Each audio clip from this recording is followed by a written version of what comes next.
Caros amigos, essa daqui é a arma da Chevrolet para combater a dominância da Toro no mercado, Montana, plataforma alongada do Tracker, famosa Jam. Aqui 637 kg de capacidade no máximo, aqui nessa versão Premier, na verdade 600 kg.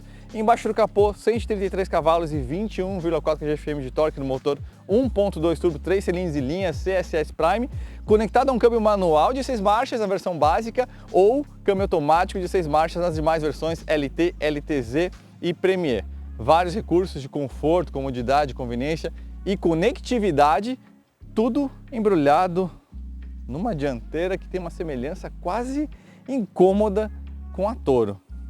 A GM jura de pé juntos que a inspiração desse arranjo dianteiro aqui foi os SUVs da marca lá nos Estados Unidos, como por exemplo a Blazer e o Trax.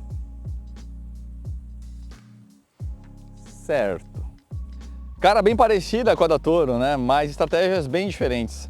Aqui a gente tem um veículo que é 4,7 centímetros mais estreito, 23 centímetros mais curto e entre eixos também é 19 centímetros mais curto. De fato, as proporções aqui são muito, mas muito similares à da Duster Oroch, já que a Toro, inclusive, tem uma proporção que se aproxima mais do que seria uma picape média.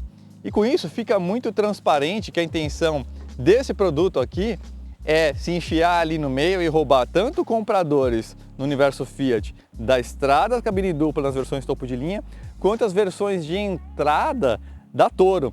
É justamente essa proporção, tanto em posicionamento de produto, quanto literalmente no tamanho da picape, que a gente tem aqui como estratégia. E como argumentos, a Chevrolet diz, comparando lógico diretamente com a Toro, que esse veículo vai apresentar uma melhor dirigibilidade, 350 kg aproximadamente mais leve, um consumo de combustível menor, visibilidade melhor, manobrabilidade melhor, pelo ter um diâmetro de giro menor também. Todas essas coisas que a gente vai ver e botar à prova daqui a pouquinho no test drive. Beleza? E não dá para negar que isso é uma estratégia bem perspicaz da GM, mas não é como se ela também tivesse uma outra opção. Primeiro porque não daria e não seria interessante fazer uma picape com tamanho próximo da S10. Mas aqui a gente tem a plataforma Jam, que é a mesma do Onix e do Tracker. É uma plataforma para veículos compactos, de tração dianteira, suspensão traseira de eixo de torção. Já a Toro usa Small Wide 4x4, que é uma plataforma que sim, é pesadona e mais antiga, mas ao mesmo tempo ela é mais robusta, permite um dimensional de veículo maior e por isso também a gente tem essa diferença de proporção e também permite o sistema de suspensão traseiro independente, multibraços, 4x4 também e lógico também tem a opção turbo diesel, que nada disso a gente tem aqui. Essa plataforma Jam já nasceu com 5 produtos em vista, o Onix, a versão sedã dele, o Tracker, claro, aí a gente tem essa picape aqui e a versão futura do Spin, certo? Mas de todas essas, com certeza, edificar uma picape em cima de um monobloco é sempre o maior desafio, porque a gente está falando de um veículo que pode ter uma amplitude de variação de carga que tem que levar num ponto concentrado da carroceria muito maior, né? Então é sempre mais complicado desenvolver uma picape em cima de uma estrutura monobloco. Pessoal, a gente está falando aqui de um veículo que foi esticado em 44 centímetros em relação ao Tracker, 23 centímetros a mais de entre-eixos e 2,7, 2,8 centímetros a mais de altura, tá? Então é um dimensional bem considerável, mesmo a gente considerando que esse veículo aqui é bem menor do que a Toro, tá? Para estruturar esse veículo aqui como uma picape, a Chevrolet utilizou uma estratégia interessante. Daqui, mais ou menos na metade da porta, toda essa moldura estrutural que se liga aqui com essa coluna C, até aqui essa união com a coluna B, todo esse fechamento traseiro aqui, tudo isso aqui são componentes completamente novos que vestem por fora um exoesqueleto, vamos dizer assim, né? O que seria a parte interna que é igual ao do Tracker. Então todo o assoalho aqui na parte da cabine é igual ao do Tracker, né? A Toro começa a ficar diferente mais ou menos aqui perto do banco traseiro, tá? E aí aqui atrás a gente vai ter um desenho mais parecido com o de uma picape chassi, né? Então é monobloco, mas a gente está falando de uma longarina bem mais parruda, tá? E com 2 travessas aqui, então não só em perfil de chapa, mas também em desenho do componente é bem mais volumoso. Eu tive acesso a esse desenho desse projeto aqui, mas infelizmente eu não posso compartilhar com vocês, foi uma grande gentileza aí do pessoal da GM. Eu apresentei para vocês aqui, mas a imagem infelizmente vou ficar devendo para vocês. Preços, não temos. Hoje que você está assistindo esse vídeo é dia 8 de fevereiro, a Chevrolet só vai liberar os preços desse veículo aqui no dia 10. Então se você está assistindo esse vídeo do dia 10 para frente, em destaque ali nos comentários você vai encontrar os preços dessas versões aqui que eu vou apresentar para vocês. Já falei na introdução, né? Sempre o mesmo motor, CSS Prime 1.2 Turbo de 133 cavalos e 21,4 kgf de torque. Versão básica, que não tem nome, né, e que eles estão chamando ali de MT, né, como se fosse Manual Transmission, é a versão que vem justamente com o câmbio de 6 marchas, tá? Ela tem um sistema já de infotainment MyLink, com tela de 8 polegadas, que é o mesmo que a gente tem aqui, sensor crepuscular, né, acendimento automático do farol e protetor de caçamba, tá? Aí na LT, o que você ganha? Primeiro já ganha um câmbio automático, aí você vai ter uma roda 16 que passa a ser de liga leve, ao invés de ferro com calota, capota marítima, né, aquela cobertura da caçamba ali, ganha o rack de teto, câmera de ré e USB para os passageiros de trás. E aí a gente tem as duas topo de linha, que foram as que a gente já apresentou os equipamentos naquele vídeo lá de apresentação estático que vocês assistiram no Autoline faz um tempinho. Então é LTZ, que vai trazer alguns detalhes externos cromados, tá? Sensor de ré, chave inteligente, né, aquela presencial, partida com um botão, e controle de velocidade de cruzeiro não adaptativo, tá? E aí a topo de linha, que é essa daqui, Premier, você vai ter um acabamento diferenciado, então tudo que é cromado na LTZ aqui vai ser esse Dark Chrome, né, esse cromo meio bastante escurecido, na verdade, mas que não é preto, tá? Interno também vai ser um pouco diferente, então você vai ter esse couro sintético, um revestimento diferenciado aqui na capa do painel. Você ganha sensor de ré, sensor de ré na LTZ. Você ganha faróis de LED aqui, o ar passa a ser digital, tá bom? E aí você também ganha alerta de ponto cego e carregador por indução ali no console central. Critiquei a dianteira, muito parecida com a Toro, mas vale elogiar a traseira, bastante personalidade aqui. Solução inclusive que veio da Silverado é esse logotipo da Chevrolet em baixo relevo, gostei também dessa conexão acrílica aqui ligando as duas lanternas, né? Enfim, Porsche, Peugeot, a própria Volkswagen com Nivus aproveitou bem esse estilo aqui, mas aqui tem uma linguagem que é única aqui na picape, ficou bem legal. Para-choque super funcional também, então ele está bem integrado, não fica aquela peça grosseira, mas é uma peça funcional, você realmente consegue subir aqui, então ela aguenta bem a sua massa, tá? E aqui, olha só que interessante essa tampa, ó. Tem um sistema de molas aqui, então fica super levinho para qualquer um manipular. Aliás, tem tampa de porta-malas que é mais pesada de fechar do que essa tampa aqui, então isso aqui vale elogio, né? Não é aquele sistema de portinhola da Toro, mas completamente funcional. Só é que o acesso fica lateral, né? Então em algumas situações pode não ser tão prático. O que acontece aqui? Para apresentar uma proposta melhor em termos de usabilidade urbana em relação à Toro, a Chevrolet desenvolveu uma caçamba cheia de artimanhas, vamos dizer assim, né? Então, beleza, vem com essa cobertura aqui já em todas as versões, né? Mas existem 24 acessórios que você consegue equipar. Começando com essa tampa aqui, ó, que não é a capota marítima, é uma tampa elétrica, então por meio desse controle aqui, ó, você consegue abrir quando ele está funcionando, porque um toque aqui, pessoal da engenharia talvez tenha que testar mais no sol intenso, que não está rolando aqui. A gente tentou algumas vezes, fechei, destravei o carro, realmente não está rolando, tá? Resolveu funcionar.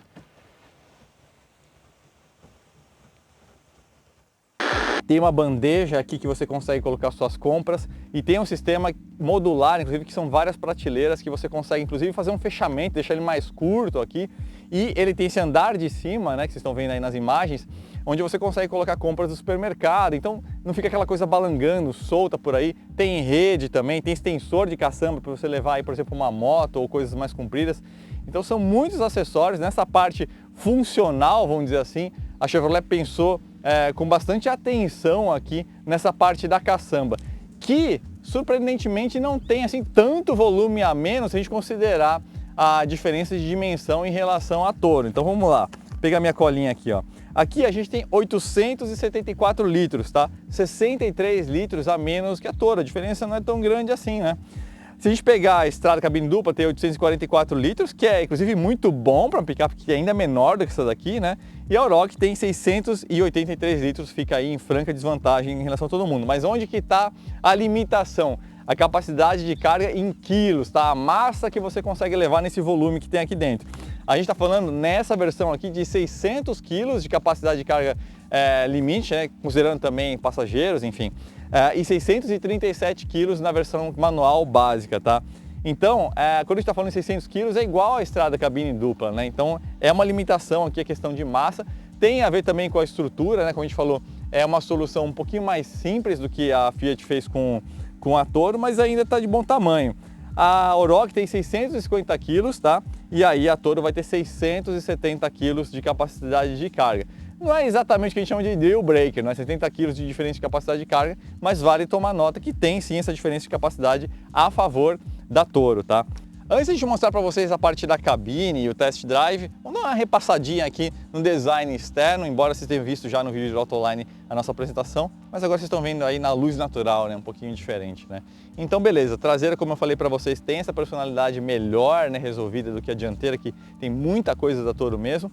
Tem uns elementos interessantes aqui, como essa conexão plástica que a gente tem aqui, triangulando com esse Santo Antônio, que inclusive é um acessório. Aliás, a parte de vedação contra a água aqui está muito bem resolvida. A Chevrolet desenvolveu um sistema que é uma canaleta interna que corre por dentro desse acabamento e essa água corre aqui perto da cabine e vai até lá embaixo. Então, além vamos dizer assim, da selagem característica aí da capota marítima, você tem um sistema aí que para chuva pesada vai ajudar a proteger ainda mais.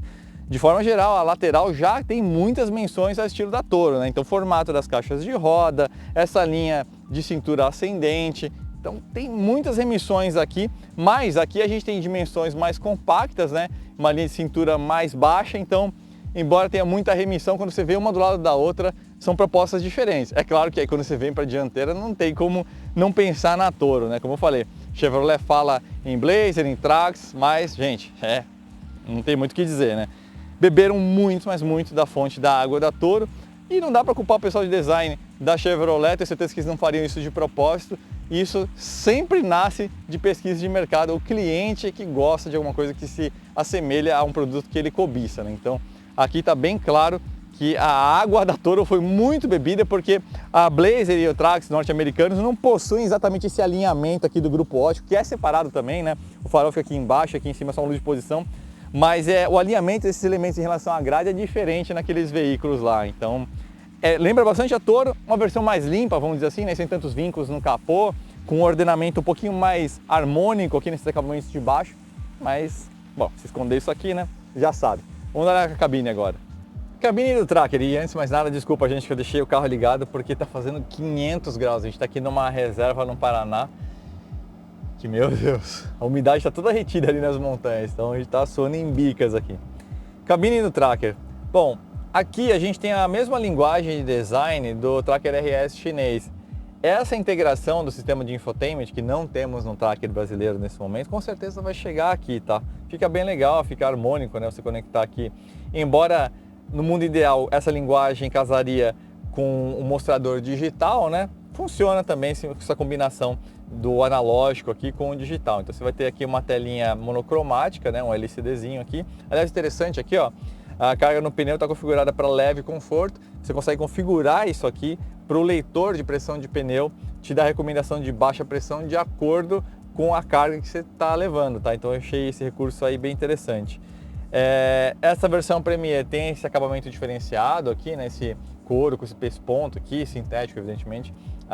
Esse elemento contrastante que você vai ver também aqui na forração dos bancos, tá? Painel de porta também tem essa parte acolchoada com acabamento similar, perfurado aqui. Legal essa telinha aqui também dos falantes. É uma cabine de bom gosto, sim. Ela tem essa pegada bem mais automotiva, né? É uma cabine de SUV, na verdade, né? Com materiais, tirando esse revestimento aqui, que são duros, evidentemente, tá? Então, a plataforma é derivada de um Onix, então não espere que você vai entrar numa cabine extremamente luxuosa, mas está resolvido de forma coerente com a proposta do lado de fora do veículo, então não tenho muito o que reclamar aqui, tá, pessoal? Ergonomia achei interessante, sim, é uma posição de direção um pouco mais alta, o banco aqui está na posição mais alta, inclusive, mas mesmo na mais baixa vai estar ligeiramente altinho, todos os ajustes manuais, ajuste aqui de inclinação do encosto não é milimétrico, né, é uma catraca, mas a ergonomia está ótima aqui. Aliás, ajuste de coluna de direção tem profundidade também, tá? Legal que ela não despenca de forma seca, embora ela não fique parada no ar, né? Não temos borboletas, aletas aqui, né? Trocas no modo manual aqui, esse botão aqui deve ser aquele que você limita qual é a marcha, né? Não é uma seleção direta da marcha. Aqui vocês estão vendo o carregador por indução, ar de zona simples, né? Não é, lógico, um dual zone. Bem modesto aqui essa parte aqui, inclusive esse controle de ventilação. Sistema de infotainment, há uma nota aqui, né? Tela de 8 polegadas, padrão hoje já está se aproximando de 10 polegadas em alguns produtos, especialmente da Fiat, né? Então sobra um pouco de espaço aqui em volta da tela, tá? Tem uns recursos de conectividade interessantes, então tem o Wi-Fi on-board, tem aplicativo mais Chevrolet, onde você consegue ter acesso a uma série de dados do veículo, tem OnStar, enfim. Então essa parte de serviços e recursos de conveniência e conectividade tem bastante coisa aqui. Agora vamos para a parte importante nessa picape, que é o espaço traseiro. Acessibilidade razoável, bom espaço para a cabeça, diria que se não for similar, acho que até melhor do que a Toro, tá? Agora, é uma picape, o pessoal de vendas com certeza vai dizer que é o espaço de um SUV, mas não é, né? Qual que é a diferença? Aqui a gente tem um encosto bem mais ereto, justamente para liberar espaço para a caçamba, então você fica com as costas mais alinhadas, tá? Meu joelho está em contato aqui com o encosto dianteiro. Se vocês verem a avaliação da Toro que a gente fez lá na Autoline, sobra um pouquinho de espaço, esse banco está ajustado, né? Aquele método de você alinhar o pulso com o volante ali, então a ergonomia correta para mim ali na dianteira é essa configuração que eu tenho de espaço aqui atrás para uma pessoa igual eu mesmo conduzindo, né? Então diria que está parelho ali, tem um espaço legal para os pés, mas para os joelhos tem essa limitação, tá?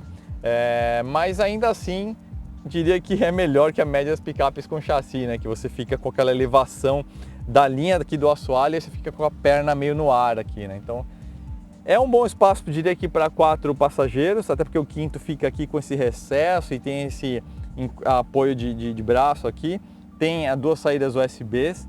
Olha, é um espaço que eu diria que está próximo de um hatch mesmo, tá? Eu não vou chamar isso aqui de um espaço de SUV, embora o espaço para a cabeça esteja muito bom aqui.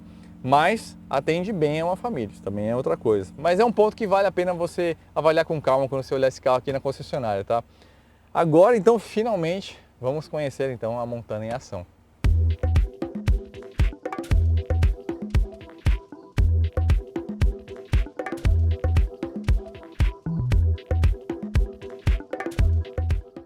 Então vamos lá.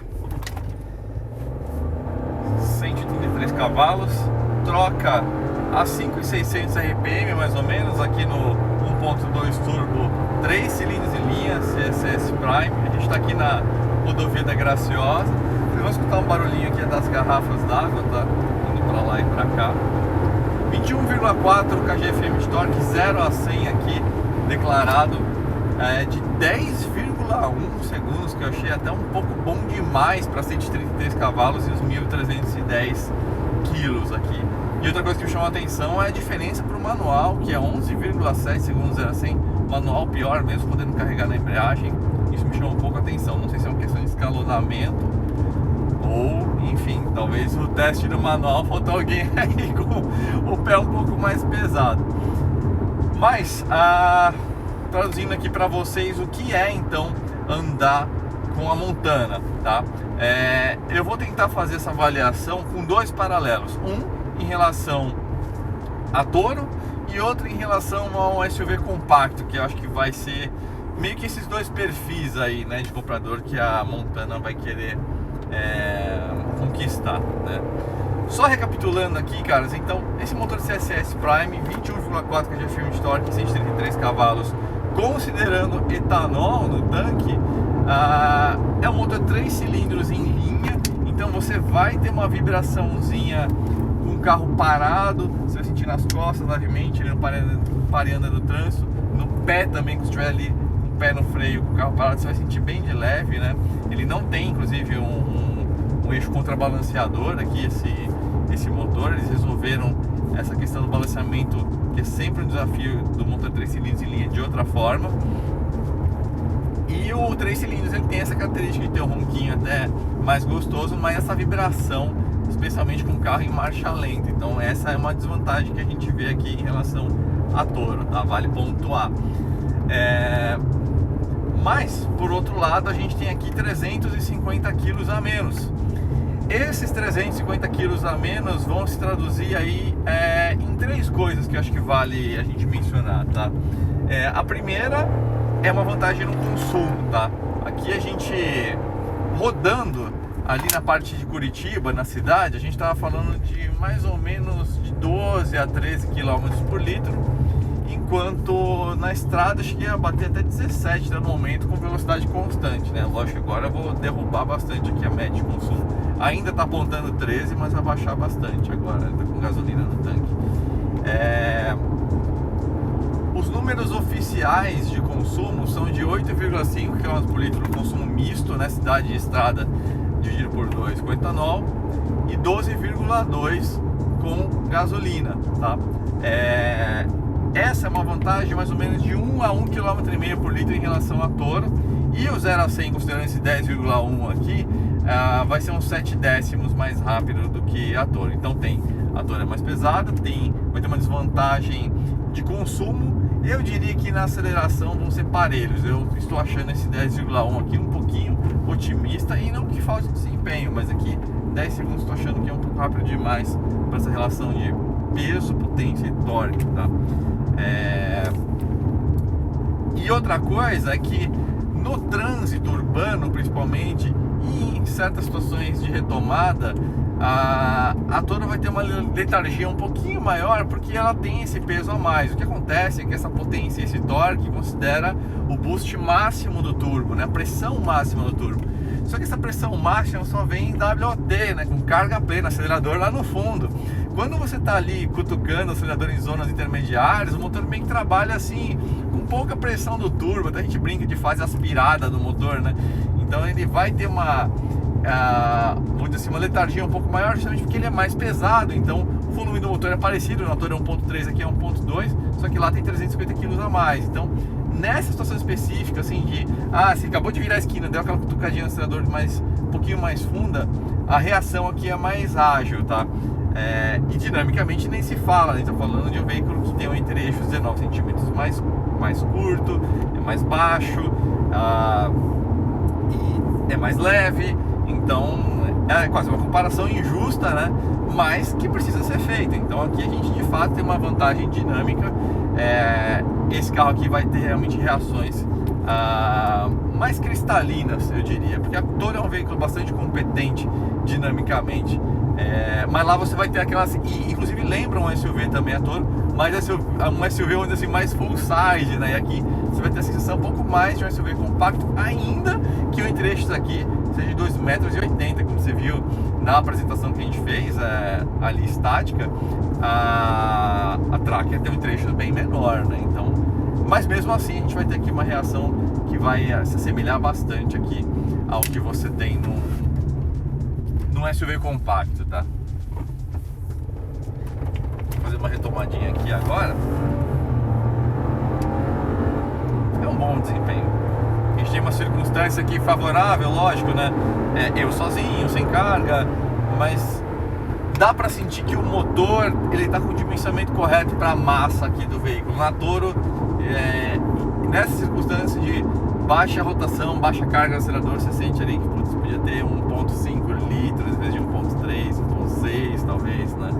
Aqui tá mais parelho essa questão, né?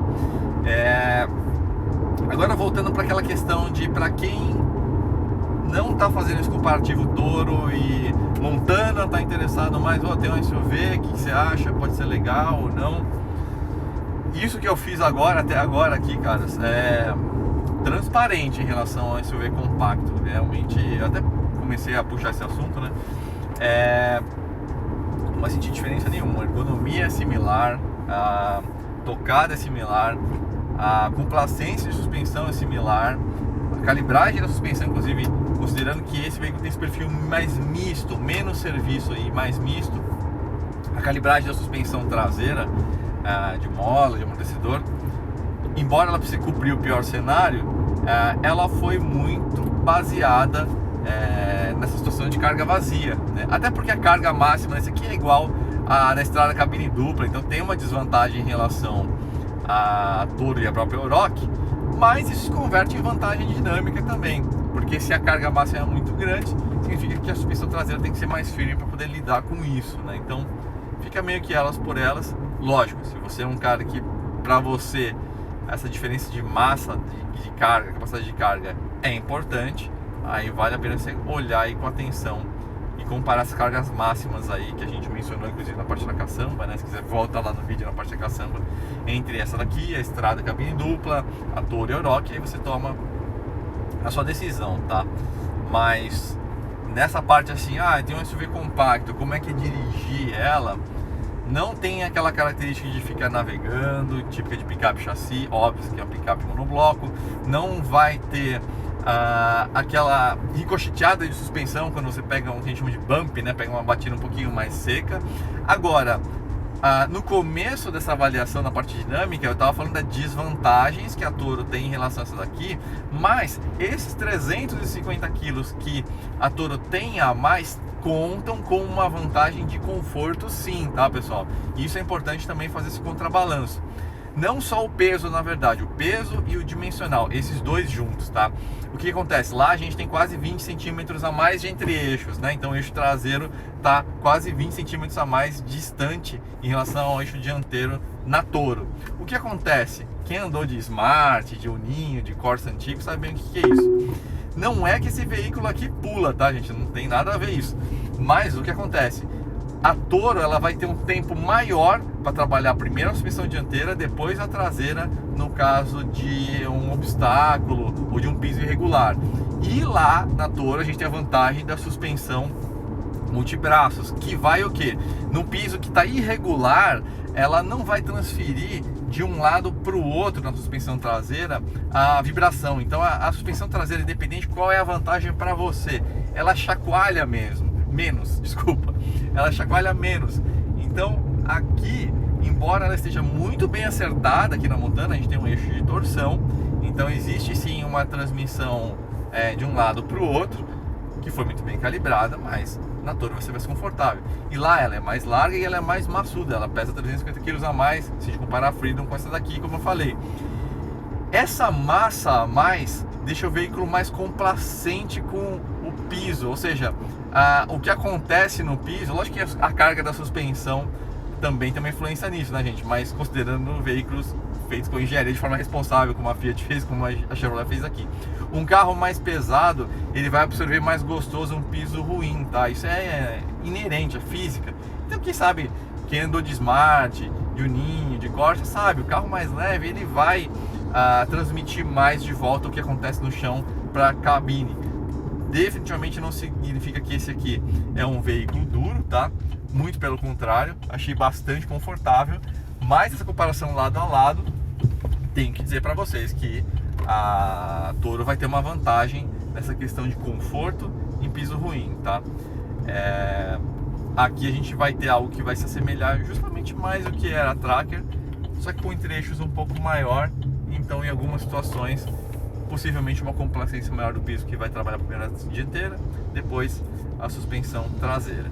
Vou aproveitar esse trechinho de reta aqui que está bem vazio, essa estradinha vicinal, fazer uma aceleração aqui e uma frenagem completa de um 120 até um 0, tá? O conversor de torque, ele modera bem a largada, né, para proteger o câmbio. 100 km por hora, 120.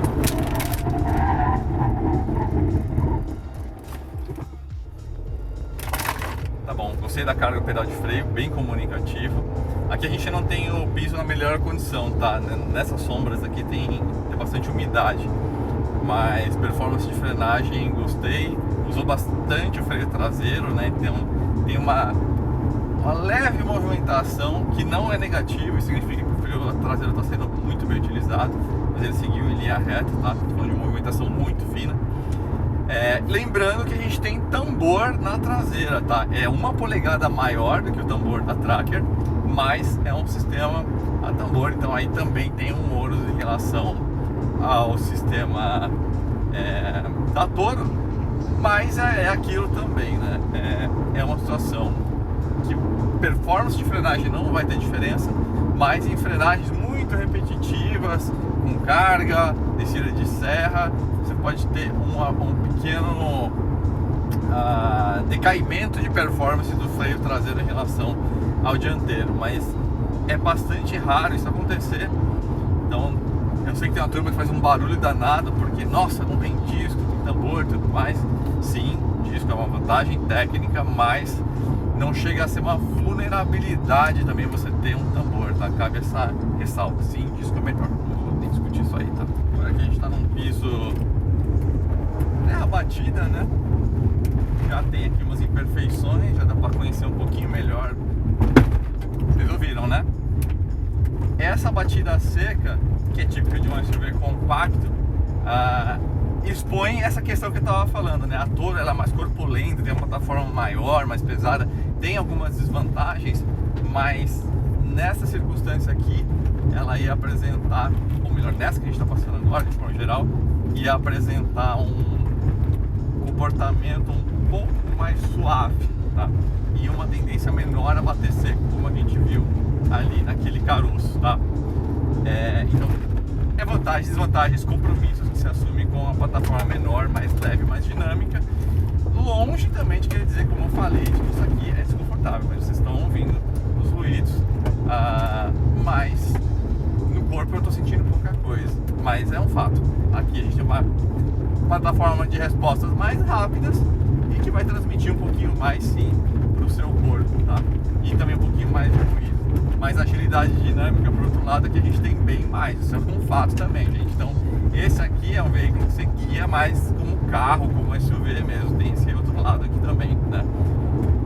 Sempre contrabalanceando a Toro. Comparando com uma picape chassi, vai ser muito melhor. Mas esse aqui realmente vai ser bem mais ágil do que a Toro, né? Mas tá bem dimensionada, como eu falei. Ela vai ter sim e vai apresentar algumas limitações. Aliás, eu não acho que a gente vai ter off-road aqui, pessoal, mas esse é um outro ponto de nota importante. Aqui a gente tem 185 milímetros de altura livre do solo, 18,5 centímetros, tá? A Toro tem 25,1, então tem uma diferença grande aí de altura livre do solo. De fato, essa daqui, em termos de altura livre do solo, é pior do que a estrada, tá? Que vai ter 21 centímetros de altura livre para o solo, tá? Ângulo de ataque, que seria o de entrada ali, né? Aqui vai estar um pouquinho acima dos 20 graus na dianteira, né? Enquanto a Toro vai estar ali um pouquinho abaixo dos 25, vai estar 24,7, 24,6, se eu não me engano. Enquanto que o ângulo de saída aqui vai ser 25 graus e a Toro vai apresentar quase 28 graus, tá? Então agora o chão vai piorar um pouquinho mais, pelo visto, ou não, a terrinha batida só aqui. Acho que não vai piorar muito não. Então tomem isso em consideração também, se você encara muito piso ruim, acidentado mesmo, né, que vai ter aquela situação de trabalho, de carga cruzada e 3 rodas e não sei o que. Esse aqui tem uma pegada bem mais urbana, não só porque é tração dianteira e etc, é porque realmente ele é mais baixo, tá? Então, dependendo do tipo de piso que você vai enfrentar, essa proposta montana, que é assumidamente mais urbana, vai apresentar outras limitações além dessas que eu comentei, da suspensão ser um pouquinho mais seca do que a Toro, tá? Essa questão de poder ter contato ali com o assoalho, da barriga, né? Para-choque talvez nem tanto, mas outros só esse ponto de atenção para você ficar esperto, tá? Bom, caras, indo aqui para conclusão, enquanto a gente está fazendo aqui umas curvas de novo aqui na rodovia da Graciosa. Na prática, o que é a Montana? É uma coletânea de características das suas rivais, né? Então, a Chevrolet, por uma questão de necessidade de limitação, mas que foi muito conveniente, usou uma proporção mais de Oroch, né? Que também não faria sentido fazer uma picape monobloco grande, porque eles têm a S10, né? Então essa separação dimensional é interessante para eles, mas eles também não conseguiriam fazer ela maior por uma questão da própria plataforma Jam, então foi conveniente. Pegaram um visual muito particularmente inspirado na Toro na dianteira, aí na lateral também vários elementos, uma traseira mais criativa, né, e com elementos misturando um pouco do que está em voga em carros como Nivus, mas com elementos de assinatura das picapes americanas, como a Silverado, né, e juntou nisso algumas vantagens específicas, por exemplo, a questão da modularidade ali da caçamba, que eles pegaram essa ideia da Toro, né, de aquela tampa que abre, 2 portas e tudo mais, e levar um pouco além o conceito da praticidade com todas as questões dos acessórios e modularidade e afins, né? Outro ponto que eu achei forte, que é legal assim para um veículo de uso que você vai encarar em uso urbano, é a proporção dele. Realmente a Toro em alguns pontos vai lembrar uma picape média. Então aquela esquina de prédio ali dentro da garagem, o diâmetro de giro um pouco menor, visibilidade aqui é bem melhor, você se sente mais à vontade, vamos dizer assim, de manobrar e conduzir a essa picape aqui como um veículo normal, como um SUV mesmo, né? Não é pequeno, 4,72 m, mas veste melhor, vamos dizer assim, é mais prático de ser usado. Limitações, sem dúvida nenhuma, vimos algumas, né? A suspensão, embora bem calibrada, dá para ignorar bastante coisa do piso, não vai ter uma complacência igual a da Toro, até porque ela é maior zona, não vai ter suspensão independente, mas olha isso aqui que interessante. Eu estou conversando com vocês aqui, conduzindo numa velocidade considerável aqui nesse trecho sinuoso e apertado e super à vontade, num veículo que a gente está em contato aqui há um pouco mais de 2 horas, né? Então tem essa vantagem também. Mas aquilo lá, suspensão independente não tem. Vai brigar com a Toro? Só com as Toros de entrada. Talvez queria um problema maior até para as estradas cabine dupla topo de linha, porque aqui sim você tem muito mais argumentos convincentes do que as estradas topo de linha, que são bons produtos, mas aqui a gente tem vantagens bem sólidas.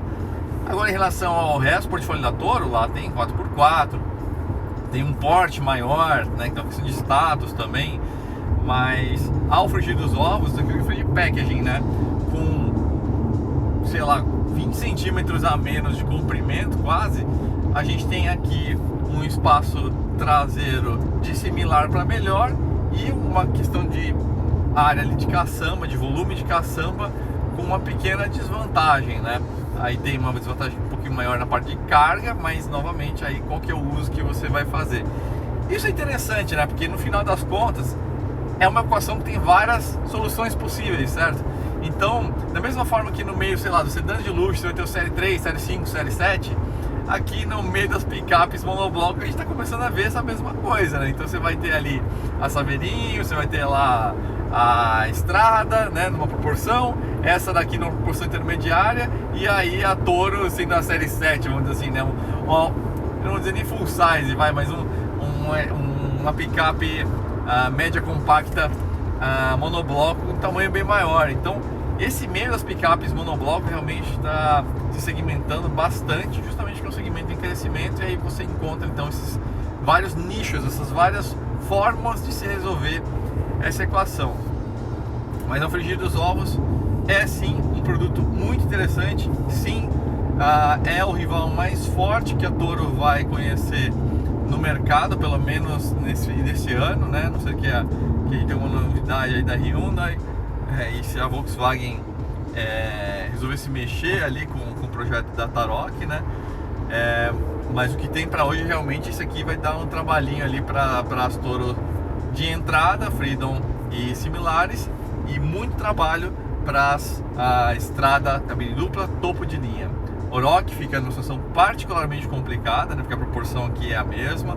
Estamos falando de uma diferença de valor que vai surgir com certeza, tá?